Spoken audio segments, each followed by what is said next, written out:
¿por qué me quedo aquí si duele tanto? Bueno, la primera respuesta sería, pues, porque no sé cómo resolverlo, porque no se me ocurre que hay alternativas, ¿sí? Lo importante es que pongamos en la conciencia que sí, siempre hay alternativas, ¿sí? Y esta señora llega conmigo y me cuenta y empezamos a conversar y un día me dice, Nilda, tengo tantas ganas de parar esto. Y le digo, ¿cómo lo pararías? Ay, me dice, yo, no sé, compraría un palo de béisbol y lo amenazaría con él. Le digo, ¿y qué pasaría si lo haces? Bueno, vino otra semana después y me dice, lo hice. Le digo, ¿qué hiciste? Y me dice, no fue un palo de béisbol, pero fue un palo que tengo ahí en la bodega y lo tenía al lado del refri. Entonces, un día de esta semana, se abalanzaba sobre mí nuevamente, saqué el palo y empecé a golpear el palo contra el piso, con todo el enojo de todos estos 25 años, y le dije, das un paso más y te reviento la cabeza con este palo.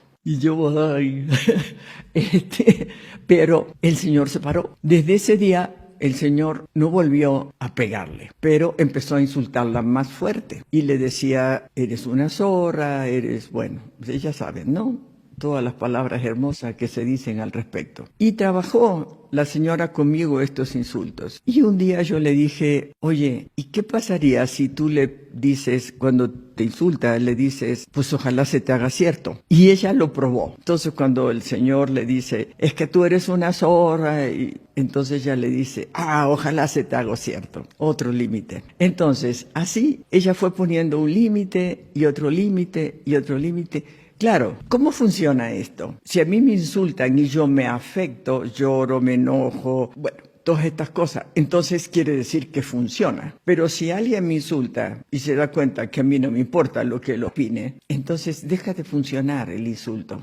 Le decía, eres una desordenada, y ella le decía, sí, a veces, y así, ¿no? O sea, fue poniendo límites donde le fue haciendo sentir al Señor que la verdad, a ella le había dejado de importar lo que él hiciera. El Señor aumentó mucho más su nivel de alcoholismo, tuvo un coma etílico, creo que así se llama, pero no se murió. Entonces, pero quedó muy mal. Entonces, ella fue preparando todos los papeles, le hizo firmar todos los papeles necesarios para que todo quede bien ordenado, porque el médico le dijo que en cualquier momento esto era un desenlace y se nos iba a adelantar el Señor. Cuando realmente sucedió, porque sí sucedió, ella ya tenía todos los papeles organizados para no tener ningún problema, inclusive pensiones y todos los trámites legales, todo. Y desde aquel entonces reformó toda su casa y vive en una paz y en una armonía con ella misma que ya se lo merecía. Acá,